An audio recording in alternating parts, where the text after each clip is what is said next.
성도 여러분 안녕하십니까? 네, 행복한 안식일입니다. 오늘 이 찬양이 그 어느 때보다 우렁찼다. 네, 그렇죠?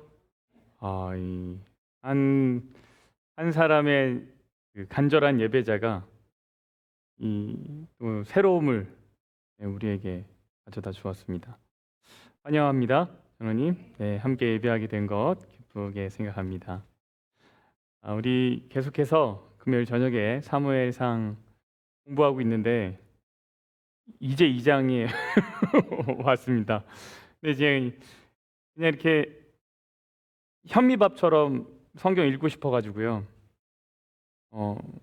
읽었던 부분은 다시 씹고 씹으면 거기서 이제 고소함이 배어 나오듯이 우리가 이미 알고 있었던 성경의 내용이지만 이쪽으로 봤다가 저쪽으로 봤다가 이렇게 하면서 깊게 이해하고 또 마음밭에 더 새기고 싶어서 조금은 천천히 가고 있습니다. 여러분 밸런스 게임이라고 아세요? 밸런스 게임? 밸런스 게임이 이제 그 두 가지 중에 하나 선택하라고 하는 게임이에요. 이게 선택하기 쉽지 않게 문제를 내는 거죠. 그래서 밸런스 게임 한번 할 텐데요. 첫 번째, 미슐랭 셰프가 성의 없이 만든 요리와 엄마가 정성껏 끓인 미역국, 둘 중에 하나 먹어야 되면 뭐 드시겠습니까? 미역국. 미역국. 네, 미슐랭 셰프는 뭔지 아시죠? 미슐랭이라고 전 세계에서 이제 요리 잘하는 분들한테 이렇게 미슐랭 가이드라고 하는 음식 그 잡지가 별을 주거든요. 미슐랭 셰프가 성의 없이 만든 요리, 엄마가 정성껏 끓인 미역국. 그래도 한 번쯤은 먹어봐야 되는 거 아닙니까? 미슐랭 스타가 만든? 성의가 없어서. 네. 좋습니다. 다음은요. 유명 가수의 건성 공연 대 아마추어의 진정성 있는 노래. 그래요? 그래요? 그래도 유명 가수인데 한번 가서 들어봐야 되는 거 아닙니까? 건성이라서. 알겠습니다. 우리가 이렇게 생각할 수 있겠죠. 누구냐에 따라 내가 좋아하는 가수냐 아니냐 그럴 수도 있습니다. 그래도 이렇게 생각하시는 분이 있을 수 있겠어요. 그래도 미슐랭 음식 한 번은 먹어봐야 되지 않겠나? 그래도 유명 가수 노래 한 번쯤은 들어봐야 되지 않겠나? 여러분 이거를 만약에 매일 해야 된다고 한다면 무엇을 선택하겠습니까? 너무 쉽죠. 너무 쉽죠. 매일 해야 되냐면 성의 없는 요리 아니고 정성이 들어간 엄마의 음식 먹고 싶고 건성 공연 아니라 진정성 있는 그 음악을 듣고 싶겠죠. 사무엘상 2장에는 두 가지 제사가 등장합니다. 이제 첫 번째는 엘리의 아들들이 드린 제사. 그 엘리의 아들들을 통한 제사가 나오고 또 하나는 어린 사무엘을 통한 제사가 등장합니다. 제사라고 하기보다는 삶의 태도에 더 가까울 것 같습니다. 엘리의 아들들은요, 제사장 가문 출신입니다. 완벽하게 제사의 절차를 아는 제사의 뭐죠? 전문가입니다. 반면 어린 사무엘은 아직 제사장이 아닙니다. 그리고 평범한 아이입니다. 평신도 지도자라고 하기도 아직 좀 그래요. 그러니까 오늘날로 보면 뭐예요? 유수 한 명이죠. 유수 한 명. 은성이나 뭐 예건이 뭐 이런 둘의 제사 중에 누구의 제사를 더 기뻐하실까? 누구의 신앙의 삶의 모습을 더 기뻐하실까? 엘리의 아들들의 제사 그 삶의 모습을 먼저 좀 보겠습니다. 첫 번째는 이것입니다. 엘리의 아들들은 행실이 뭐하대요? 나빠. 여러분 성경에 나빠 이렇게 표현되어 있는 거 찾기 쉽지 않습니다. 한글 성경에 이게 나빠 이런 표현 잘 찾기 쉽지 않은데 엘리의 아들들은 행실이 어때요? 나빠요. 근데 나쁜 곳에서 끝나지 않고 뭐예요? 여호와를 알지 못해요. 이 행실이 나쁘다, 이 나빠 이 얘기가요. 원어적으로 보면 무가치한 자들이란 뜻이랍니다. 엘리의 아들들은 가치가 없어요. 가치가 없다. 삶의 가치가 없다. 뭐 이렇게 봐야 될까요? 근데 이 단어가 사사기 19장에서 어떻게 쓰여졌냐면 불량배로 쓰였습니다. 여러분 19장에 혹시 기억하시죠? 그 레위인이 자신의 아내 첩을 찾으러 갔다가 돌아오는 길에 이제 한 성읍으로 들어갔죠. 근데 그 성읍에 있는 사람들이 어떻게 했습니까? 이렇게 뭐 집을 에워싸고 오늘 방문한 사람 끌어내라. 우리가 오늘 한번 재미있게 한번 놀아보련다. 막 이렇게 했을 때 그 불량배가 이 나빠 이거랑 같은 단어입니다. 근데 사사기 19장의 사람들의 특징을 묘사한 아주 그 관용구가 있죠. 그게 뭐냐면 자기의 소견에 옳은 대로 행한 사람이라는 표현이에요. 그러니까 엘리의 아들들도 결국은 어떤 사람들이에요?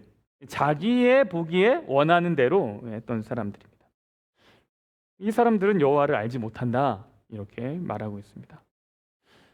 내가 옳은 대로 하는 사람은 하나님을 알지 못한다 이런 뜻이겠죠. 분명 하나님을 지식적으로 알 수 있겠지만 계속 내가 옳은 대로 행하다 보면, 내가 원하는 대로 행하다 보면 어느 순간 자연스럽게 하나님을 모르는 사람이 될 수 있습니다. 하나님과 실제적 만남이 없는 것이죠. 율법에 기록된 내용을 잘 알아서 신학적으로는 아주 예식적으로는 아주 기가 막히게 올바르게 제사를 하지만 정작 하나님을 만나는 경험을 하지는 못하는 사람, 이 사람들이 이제 엘리의 아들들입니다. 우리도 마찬가지죠. 교회법을 잘 알고 그 예배를 어떻게 드리는지는 너무 잘 알지만 정작 그 예배가 시작됨과 동시에 마음이 다른 곳으로 향할 수 있습니다. 근데 그게 하루가 되고 이틀이 되면 어느 순간 이렇게 뭐라고요? 나빠 이렇게 된 건 나빠. 여호와를 알지 못하게 됩니다. 엘리 아들들의 또 하나 이 제사의 특징이 이게 아주 기가 막히게 제사의 법칙을 알지만 동시에 뭐 했냐면 순서를 바꿨습니다.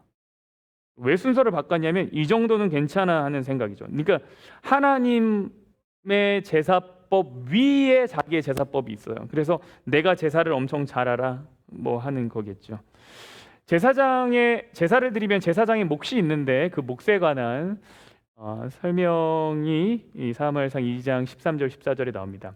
그 제사장들이 백성에게 행하는 관습은 이러하니 곧 어떤 사람이 제사를 드리고 그 고기를 삶을 때에 제사장의 사환이 손에 3살 갈고리를 가지고 와서 그곳으로 냄비에나 솥에나 큰 솥에나 가마에 찔러 넣어 갈고리에 걸려 나오는 것은 제사장이 자기의 것으로 가지되 실로에서 그곳에 온 모든 이스라엘 사람들에게 이같이 할 뿐 아니라 이렇게 얘기합니다.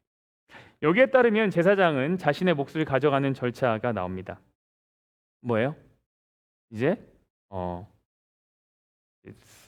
삶아서 거기다가 이렇게 삶고 있는 고기에 갈고리를 이렇게 푹 찌르죠. 그래서 이제 건져서 나오면 다 누구 거? 제사장 거 하는 거예요. 그럼 남은 건 누구 거예요? 예배를 드리러 온 사람의 것이 됩니다.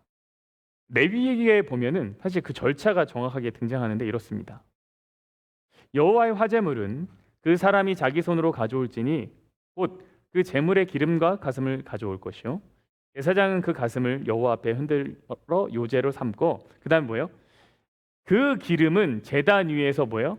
불사를 것이며 가슴은 아론과 그의 자손에게 돌릴 것이며 이렇게 얘기합니다. 그러니까 기름을 먼저 드리는 것이 순서입니다. 그 제사장에게 할당된 몫은 제사 이후에 가져가게 되는 거예요. 다 그 기름으로 채우고 기름을 드리고 나서 그런데 엘리의 아들들이 어떻게 했는가? 이렇게 했습니다. 기름을 태우기 전에도 제사장의 사환이 와서 제사 드리는 사람에게 이르기를 제사장에게 구워드릴 고기를 내라. 원래는 삶은 고기로 주는 거였는데 뭐래요? 우리 제사장님은 삶은 고기는 물에 빠진 고기는 안 먹어. 우리 제사장님은 뭐만 먹어요? 그릴만 먹는다 이죠. 고기를 내라. 그가 내게 삶은 고기를 원하지 아니하고 날 것을 원하신다 하다가, 근데 여기 보면 16절에 그 사람이 이르기를, 그 사람이 누구냐면 제사를 드리러 온 사람이요. 제사를 드리러 온 사람이 이렇게 얘기합니다. 아니요, 제사장, 이제 제사장 사원 뭐 이렇게 기름을 태운 후에 원하는 대로 가져가야죠. 그거 아닙니까? 그랬더니 뭐라 그래요? 그가 말하기를 아니라 지금 내게 내라. 그렇지 아니하면 내가 억지로 빼앗으리라 하였으니. 이렇게 얘기했습니다. 그러니까 제가 볼 때 두 가지일 것 같아요. 첫 번째는 엘리의 아들들이 시켰을 수 있죠.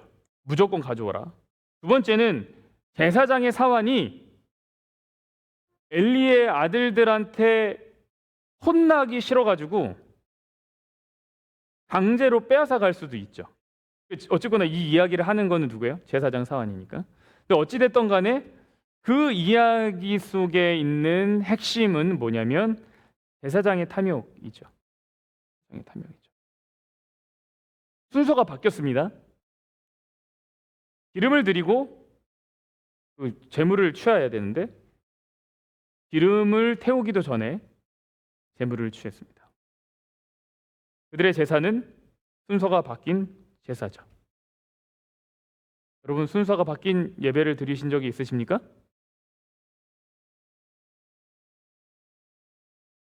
기도 없이 시작하는 예배. 이게 사실 순서가 바뀐 예배죠. 교회에 들어와서 뭐 해야 돼요, 우리? 참 예전에는 이런 거 참 잘 가르쳐 주셨는데 교회에 들어오면 뭐부터 해라? 기도부터 해라. 그거를 이제 기본으로 알려주셨던 것 같아요. 근데 어떻게 되기가 쉽냐면 와가지고 뭐 정신없이 인사하다가 그냥 준비 없이 예배 할 수도 있겠죠. 누군가 말씀하실 수도 있을 거예요. 목사님, 그게 뭐 그렇게 중요합니까? 뭐 그렇게 중요합니까? 그렇게 한다 그래서 하나님 우리 예배를 안 받으실까요? 저는 안 받는다고 말씀드릴 수는 없을 것 같아요. 하나님의 몫이니까. 그러나 예배를 드리는 사람의 입장에서 봤을 때 그날 내가 진짜 오늘 하나님 만나고 하나님과 깊은 관계를 맺고 참 오늘 안식일 이 시작하는 시간이 참 의미가 있다 할 수 있는 그 시간은 교회에 와서 준비하는 마음으로 묵상하고 그러면서 시작할 때인 것은 분명합니다. 목사의 어떤 탁월한 메시지로 마음이 변하는 것이 아니라 내가 변하고 싶은 마음으로 이 자리에 있을 때 이게 이제 의미 있는 예배가 되겠죠. 이게 이제 올바른 순서의 예배인 것 같습니다. 진짜 진정으로 올바른 순서의 예배는 어떤 예식적으로 무엇인가 다 이렇게 교회 요람이 제시한 그 방법대로, 물론 그것이 예입니다. 그것은 예. 그 요람에 제시되어 있는 건 예고, 이것은 교회가 합의하면 그리고 그 문화와 그리고 상황에 따라서 얼마든지 조정될 수 있는 것. 근데 우리가 종종 이거에 너무 집중한 나머지 진짜 마음으로 드리는 예배의 순서를 놓칠 때가 있다는 거죠. 말씀보다 프로그램을 우선시하는 교회, 이것도 역시 좀 순서가 바뀐 거겠죠. 말씀 나누고 이제 공부하고 기도하고 어떤 이런 이제 신앙이라는 것을 직접적으로 마주하는 그런 시간에는 조금 이렇게 흥미를 못 느끼고 다른 일에 굉장히 열심히 낼 수도 있습니다. 근데 우리가 생각해 봐야 돼요. 나의 신앙의 순서가 올바른가? 그러한 사람은 사실 그 마음속 깊은 곳을 들여다보면 다른 것에 관심이 더 있는 거겠죠. 하나님과의 직접적인 관계 말고 그 다른 어떤 거요? 엘리의 아들들은 어디에 관심이 많았냐면 재물에 관심이 많았습니다. 그래서 그 얘가 뭘로 나왔냐면 손에 세 갈고리, 원래 갈고리 하나짜리로 이렇게 해서 건져야 되는데 갈고리가 몇 개래요? 세 개. 그럼 이제 훨씬 많이 걸리겠죠, 이렇게. 또 한 가지는 재물을 삼는 용기를 이제 4번이나 언급을 한다는 거예요. 그것으로 냄비에, 솥에, 큰 솥에, 가마에 찔러 놓고. 그러니까 이게 제사 드리는 곳 한 곳뿐만 아니라 아무튼 뭐 나올 수 있는 거는 다 찌르는 거죠. 다 찌르는 거죠. 그래서 이게 뭐라 그러냐면 그들이 행하는 관습이래요. 행하는 관습. 관습이 철저히 자신들의 탐욕에 맞춰져 있죠. 거기에 엘리의 제사장은 어떻게 했어요? 그때 당시에 제사장들의 관습이 이러했는데 엘리의 아들들은 여기에 더해서 제사의 순서를 바꿔 버렸던 겁니다. 그들의 제사는 제물을 받으시는 분이 아니라 제물에 집중되어 있죠. 진정한 선물을 놓치고 있는 예배라고 할 수 있겠습니다. 또 하나 엘리의 아들들의 이 제사는 어떤 모습인가 하면 관계를 파괴하는 제사였습니다. 이게요, 이렇게 한 게 우발적인 게 아닙니다. 아까 말씀드렸듯이 제사를 드리는 사람이 기름부터 태우자 그랬는데 이거 거절하죠, 그거를. 그리고 막 협박합니다. 이거는 섬기는 게 아니라 지배하는 거죠. 그러니까 제사를 드리러 온 사람을 제사장은 어떻게 해야 되냐면 섬겨야 됩니다. 그래서 이 사람이 누구와 만날 수 있게 해주는 거예요? 하나님과 만날 수 있게 해주는 역할을 해야 됩니다. 이거는 섬김이죠, 섬김. 근데 막 협박을 합니다. 이거는 섬김이 아니라 지배하려는 거죠. 그리고 강요된 헌신입니다. 그러니까 그들의 제사는 폭력으로 강제된 제사입니다. 제사가, 이런 제사는 관계를 파괴하죠. 관계가 파괴된 제사. 여러분, 제사라는 게 무엇입니까? 관계를 세우는 게 제사입니다. 예배를 영어로 뭐라 그러죠? worship. 뒤에 하나 더 붙죠. 뭐라 그래요? service. 이렇게 붙죠. worship service. 왜 서비스라는 말이 붙냐면 이게 관계가 세워지기 때문이에요. 나와 하나님과의 관계가 세워지고 성도와 성도와의 관계가 세워지죠. 그러니까 구약의 제사를 보면 번제만 있지 않고 꼭 뭐가 나와요? 번제와 화목제. 화목제는 뭐 어떻게 합니까? 제사를 드리고 나서 그 제물을 다 나누어 먹어야 돼요. 언제까지? 그날 당일. 꼭 다 못 먹으면 그 다음날까지. 다 사람들 불러놓고 잔치를 벌여야 돼요. 그러니까 제사라는 건, 구약의 제사라는 건 철저하게 하나님과 우리 사이의 관계 더하기 누구와 누구와의 관계요? 이웃과 이웃의 관계. 그러니까 제사는 뭐를 세우는 거다? 관계를 세우는 것이다. 그런데 이 사람들의 제사는 지금 관계를 세우고 있어요? 부수고 있어요? 부수죠. 완전히 부수고 있죠. 결론이 이렇습니다. 그 소년들의 죄가 여호와 앞에 심히 크면 그들이 여호와의 제사를 어떻게 해요? 멸시했다. 여기 소년들이란 표현이요, 제자들이란 말이래요. 원어적으로 보면. 그러니까 교육을 받은 사람들, 훈련을 받은 사람들이라는 표현이라는 거예요. 그런데 신학 교육을 받은 그들이 제사를 멸시했습니다. 이게 뭐냐면 은혜를 멸시한 겁니다. 은혜를 멸시한 거예요. 제사로 번역된 히브리 말이 민하입니다. 민하. 제가 아는 친구의 동생의 이름이 민하. 저는 그게 그냥 한글 이름인 줄 알고, 한자 이름. 물어봤더니 히브리 말에서 나왔다는 거예요. 아버지가 목사님인데 참 이름을 예쁘게 지셨다. 민하의 뜻이 뭐냐면 선물입니다. 원래대로 뜻은 선물. 문자적으로 재물 혹은 선물.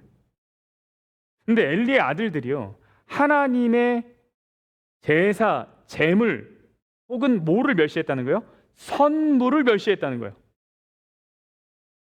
엘리의 아들들은 하나님의 선물을 멸시했다. 하나님이 제사장에게 주신 선물이 뭘까요? 그 특권이 뭘까요? 백성과 하나님 사이의 중보자, 관계를 세우는 것. 그것이 그들이 받은 특권입니다. 근데 그것을 완전히 등한히 한 거죠. 멸시한 겁니다. 하나님은 엘리 가문을 선택하셔서요, 제단에서 백성의 소원과 기도를 올리는 동시에 하나님의 말씀을 전하는 제사장으로 삼으셨어요. 그 특권을 하나님이 이 엘리의 아들들에게, 엘리 가족에게 주셨어요. 근데 이것을 완전히 멸시했습니다. 은혜와 사명을 멸시한 것입니다. 그것도 의도적으로, 고의적으로요. 그래서 이것은 그들의 죄가 단순한 도덕적 실수가 아니라 용서받지 못할 죄, 하나님의 은혜를 멸시한 죄라는 걸 보여줍니다. 이게 단순히 욕심이 많았구나 이 정도가 아니에요. 그들에게 주어진 사명까지도 완전히 다 내팽겨친 거죠.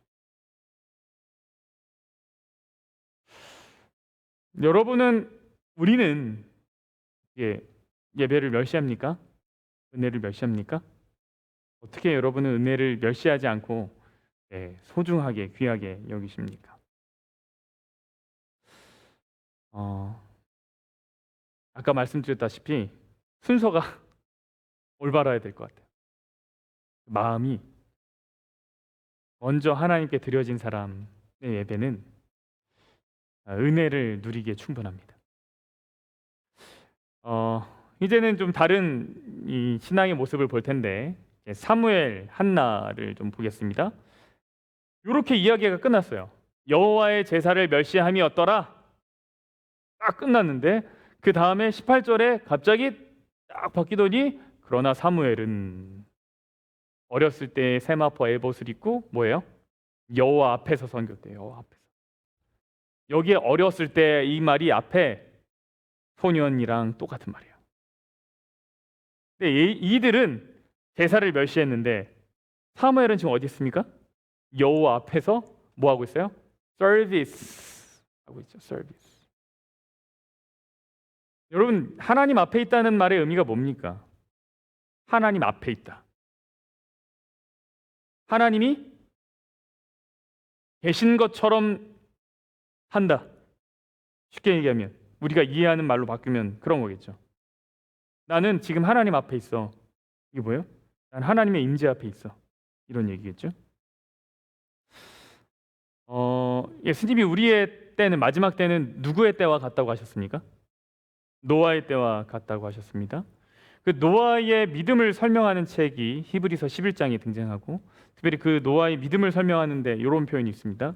믿음으로 노아는 아직 보이지 않는 일에 경고하심을 받아 뭐 했대요? 경외함으로 방주를 준비했대요. 아직 보이지 않은 일, 아직 경험하지 않은 일, 비가 내리는 것도 본 적이 없고 그게 무엇을 의미하는지 정확하게 이해가 없을 때, 그러나 뭐예요? 그 이야기를 따릅니다. 근데 어떻게 따라요?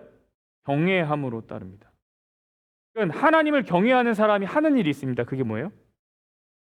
방주를 준비하죠. 그게 뭐예요? 구원을 준비하죠. 하나님이 앞에 계신 것처럼 사는 사람, 하나님 앞에 선 사람만이 뭘 준비하냐면 구원을 준비합니다. 방주를 준비합니다. 네, 나의 구원만 준비하나요? 아니죠. 다른 사람들의 구원도 함께 준비하죠. 이게 하나님 앞에 선 사람의 모습입니다. 믿음의 혼란의 시대를 살아가는 우리에게 필요한 믿음이 뭐냐면 이거죠. 근데 보니까, 제가 읽어보니까 아주 이렇게 재밌다고 하면 안 되고 흥미로운 구절을, 그 표현을 봤는데, 이렇게 방주를 준비하면 이로 말미암아 뭐 한대요? 세상을 정죄하고, 이렇게 얘기합니다. 정죄하고. 여러분, 믿음의 사람들은 세상을 정죄해야 됩니까? 여기 나오잖아요. 정죄해야 돼요? 안 해야 돼요? 안 해야 돼요? 그럼 이 얘기는 뭐예요? 내 말로 정죄하는 게 아니에요. 그러니까 우리는 신앙의 연수가 깊어질수록 뭐 하기 쉬워요? 말로 정죄하기 쉽죠.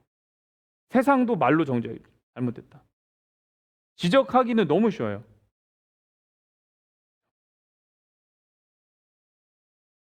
근데 그리스도인은 세상을 정죄해야 됩니다. 뭘로 정죄해야 되냐면 경외함으로 방주를 준비하는 것으로 정죄해야 됩니다. 다시 말하면 하나님 앞에 선 그 삶의 모습이 곧 세상은 뭐예요? 정죄로 느끼죠. 정죄로. 근데 정죄를 다른 말로 바꿔볼까요? 이게 뭔지 아십니까? 감화입니다. 그럼 우리는 세상을 정죄하는데 동시에 이제 감화를 끼치는 거죠. 뭘로요? 말로요? 아니요. 하나님 앞에 신실하게 선 모습으로. 경외함으로. 경외함으로 뭐 해야 돼요? 방주를 준비해요. 나 구원 받으려고요? 아니요. 모든 사람의 구원을 위해서.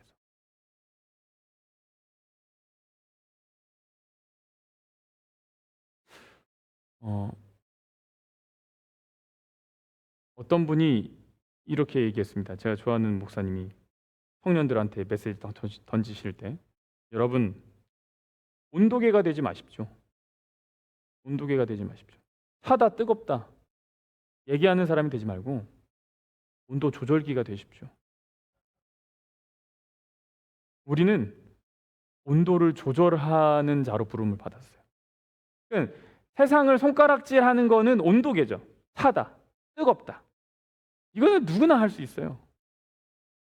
근데 우리는 뭘로 부름 받았냐면 온도 조절기로. 어떻게 해요? 경외함으로 방주를 준비하는 것으로.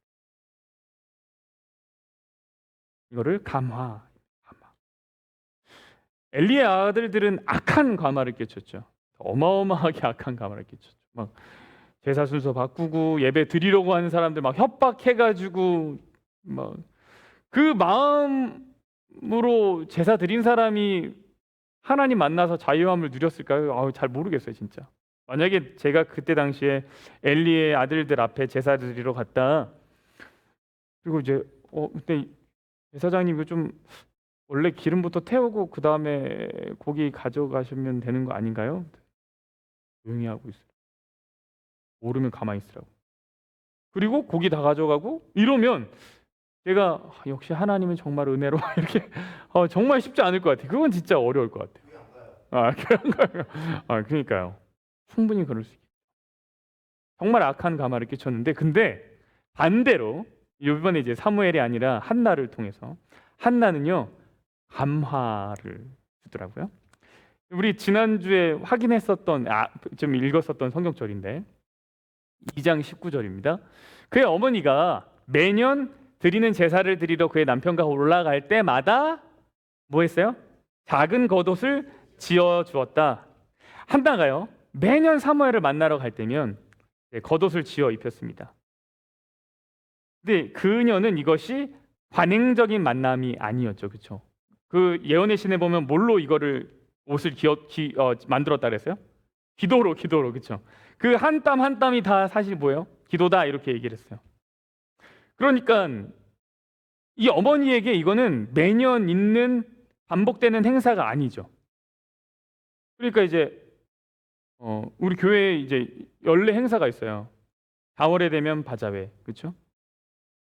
뭐 6월이 되면 중동부 야영회, 10월이 되면 연합 예배. 이게 연례 행사니까 분명 처음에 이거 기획했을 때의 느낌이랑 지금이랑 여러분 좀 다르실 수 있어요. 처음에 이거 하자고 그랬을 땐 진짜 막 지금은 해야 되니까 하나보다 약간 이렇게 생각하실 수도 있죠. 그렇죠? 이게 사무엘의 엄마 한나는 사무엘을 만나러 가는 이것이 연례 행사가 아닙니다. 관행적인 만남이 아닙니다. 그녀에게 이것은 자녀를 교육할 수 있는 아주 결정적인 기회입니다. 유일한 시간입니다. 한나는 이 만남에 정말 많은 것을 집중하고 있었어요. 정말 많은 거. 그냥 가가지고 옷만 하나, 야 오늘은 좀 잘 맞는데 색깔 좀 잘 맞네. 그래. 잘 지내? 엘리 제사장님이 먹을 거 잘 챙겨주지? 너는 하나님께 드렸으니까.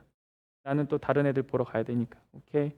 이게 아니라 1년 동안 기도로 준비하고 생각하고 그리고 그녀가 전해줄 수 있는 모든 어떤 영적인 감화가 그 시간에 집중되기를 바랬습니다. 이거를 결정적인 기회로 삼았어요. 그러니까 오늘날 우리가 관행적으로 드리는 이 예배를 매주 그냥 반복되는 이거를 하나님과 만나는 결정적인 기회로 삼는다면, 문제 해결의 결정적 기회로 삼는다면, 헌신할 수 있는 결정적 기회로 삼는다면, 내가 사랑을 나눌 수 있는 결정적 기회로 삼는다면 어떤 변화가 일어날 것인가? 우리가 이 지혜를 한나에게 배웠으면 좋겠습니다. 이 매주 일어나는 일, 반복되는 일, 한나는 어떻게 했냐면 결정적인 기회로 삼았다. 그리고 이것을 결정적인 기회로 삼으니 이 반복이 뭐가 되냐면 감화가 되었습니다. 한나가 입힌 이 겉옷, 이게 히브리 말로 무일이라고 한대요. 이제 소매통이 넓고 옷단이 우아하고 느슨하게 흘러 내려오는 옷, 이렇게 약간 이렇게 가운 같은 느낌이겠죠. 그러니까 이렇게 좀 이렇게. 근데 이 옷이요, 귀족이나 제사장들이 주로 입었습니다. 이게 같은 단어가 출애굽기 28장 19절 제사장을 옷을 말하는 이제 겉옷에 등장합니다. 위에도 겉옷이죠. 작은 겉옷, 여기서도 이제 겉옷. 근데 보니까 사무엘의 이야기 속에 이 겉옷에 대한 에피소드가 많이 있어요. 하나님이 사울을 버렸다고 이렇게 얘기했을 때 사울이 사무엘에게 매달립니다. 그러다가 어떻게 됐냐면 겉옷이 찢어집니다. 사무엘이 가려고 돌아설 때 사울이 그의 뭐를 잡아요? 겉옷 자락을 붙잡아요. 왜 옷이 어떻게 했어요? 찢어집니다. 찢어져요. 그랬더니 사무엘이 그에게 이르되 여호와께서 오늘 이스라엘 나라를 왕에게서 떼어 왕보다 나은 왕의 이웃에게 주셨나이다. 이거 딱 찢어졌을 때 그런 얘기를 하는 거예요. 이게 뭐냐면 사울의 왕조가 끝났다, 이런 얘기입니다. 사울의 손에 남겨진 사무엘의 겉옷 자락은 사울 그 자신에게 임박한 최후를 상징하는 물건이 된 것이에요. 또 엔돌의 무당이 한 홀령을 불러냈을 때 사울은 그것이 사무엘이었음을 뭐로 통해 알아채냐면 겉옷을 통해 알아차린다고 나와요. 사울이 그에게 이르되 그의 모양이 어떠하냐 하니 그가 이르되 한 노인이 올라오는데 그가 무엇을 입었대요? 겉옷을 입었대요. 그러니까 사무엘에게는 이 겉옷에 대한 에피소드가 있는 거예요. 그래서 성경을 이렇게 쭉 읽어보면 이 겉옷, 특별히 사무엘에게 이 겉옷은 사무엘의 특징이 드러나는 어떤 표시였습니다. 표시. 겉옷은 성경 안에서 사무엘의 특징을 나타내는 장치 같은 거죠. 이것을 매년 사무엘에게 지어 입힌 사람이 누구예요? 한나예요. 한나. 이 한나가 매년 그 한 번의 시간을 결정적인 기회로 삼아서 겉옷을 입혀 가면서 이 겉옷은 사무엘의 인생에 있어서 어떤 그의 특징이 되어갔다라는 거예요. 하나님의 영향력을 나타내는 특징이에요. 그래서 겉옷은 한나의 감화에 대한 간접적인 표현입니다. 어머니가 해마다 지어 입힌 작은 겉옷이 의미 있는 훈육이 되어서 오늘날 우리에게 가장 존경받는 위대한 선지자가 된 것이죠. 그래서 이것은 단순히 겉옷이 아닙니다. 이것은 영적 영향력의 표현입니다. 다시 말하면 감화력입니다. 여러분, 살아있는 예배는 감화를 줍니다. 화려한 전문 가수의 준비 없는 성의 없는 공연보다 진솔한 아마추어 가수의 진정성 있는 노래에 우리는 뭐해요? 더 감화받죠. 여러분, 우리의 예배는 단순히 하나님께 영광을 돌리는 것에서 끝나는 것이 아니라 그것은 하나님이 계시다는 것을 믿고 그에 맞는 삶을 살고, 그래서 이것은 예식을 넘어서 삶의 방식이 되고 내 삶의 영향이 되는 거예요. 우리의 예배는 우리의 삶이 하나님 앞에 있는 것이 되길 간절히 바랍니다. 그래서 우리 주변에 선한 영향력이 있기를 기도합니다. 여러분, 이것은 한 번에 이루어지는 일이 아닙니다. 결정적인 기회에 한 번으로 끝나지 않았습니다. 한나는 매년 계속 그러니까 이것도 한 번에 이루어지는 게 아니라 반복되어 이루어집니다. 여러분 그림 좋아하시는지 모르겠네요. 이게 이제 잘 모르지만 아무튼 렘브란트라는 사람이 그린 그림이랍니다. 이게 이제 당시에 그 시대가 이제 바로크 시대라고 하는데 이 바로크의 화풍이 있는 거죠. 근데 이 그림을 보면 잘 그리지 않았습니까? 특별히 뭐에 제일 이제 와 하냐면 저는 사람마다 다를 수 있겠지만 콧대에서 비치는 이 약간 그 빛의 그림자와 빛의 조화. 여러분 이게 글레이징 기법이라고 해요. 한대요. 투명한 유채색을 여러 번 겹쳐서 칠하는 거랍니다. 그래서 빛이 드러나는 듯한 기법, 빛의 깊이를 표현하는 기법, 이게 이제 글레이징. 근데 여러분 랩에서 일하시는 분은 글레이징 많이 들어보시나요? 이게 거기에서 나왔나 봐요. 한 번 칠하고 또 칠하고 이렇게 하면 이제 이 치아가 색깔이 이제 겉에만 이제 색칠한 것 같지 않고 안에서부터 이제 바깥으로 이제 진짜 치아 같이 되는 거거든요. 미켈란젤로, 렘브란트 뭐 이런 사람이 이 기법을 통해서 빛이 마치 내부에서부터 우러나는 듯한 효과를 이제 냈다는 거예요.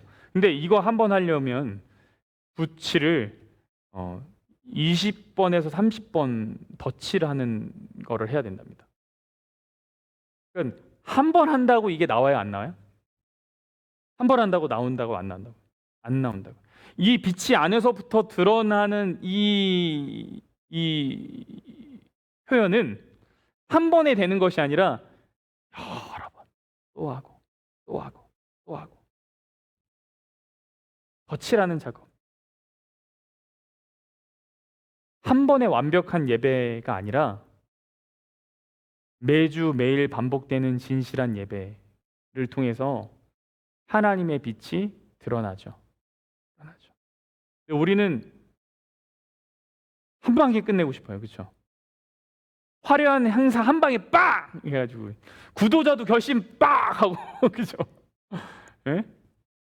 나도 갑자기 확 바뀌고. 여러분 화려한 행사도 하루 이틀이죠. 여러분 요 근래 교회 행사 많이 했더니 힘들잖아요, 그렇죠? 한 번 한 주 할 때 와 좋지 이것도 그 다음 주 또 있고 그 다음 주 또 있고 그러면 야 이것도 이제 힘들다고요. 근데 우리 안에 빛을 만들어내는 건 화려한 행사가 아니라 진정으로 내 마음을 채워주는 건 매일 진솔하게 하나님을 생각하고 하나님 앞에 서는 그 자리죠. 그 자리. 그 기도의 자리. 그 내 기도의 자리터가 한 번, 또 한 번, 또 한 번, 또 한 번. 내 성경책이 한 번 열려지고 거기가 또 만져지고 또 만져지고 또 만져지고 이것이 반복되는 가운데 내 마음속 안에서 하나님의 빛이 이제 뿜어져 나올 수 있는 그런 감화를 받는 거죠. 사무엘의 겉옷이 그의 평생 표지가 되었듯이 오늘 우리의 진실한 예배가 우리 인생의 특징이 되길 간절히 바랍니다. 여러분의 인생의 특징이 무엇입니까? 그럼 저는 뭘 대단한 걸 했습니다. 이게 아니라 저는 하나님 안에 진실하게 하나님 앞에 진솔하게 살고자 했습니다. 그것이 내 삶의 특징입니다. 이렇게 말할 수 있으면 좋겠어요. 이렇게 될 때 우리 자녀가 우리 주변 사람들이 우리를 통해서 하나님을 경험하게 될 것입니다. 전문가의 빈 기술이 아니라 초보자의 진실한 마음으로 새롭게 하는 예배를 드리는 우리 모두가 되길 간절히 바라면서 말씀을 마치겠습니다.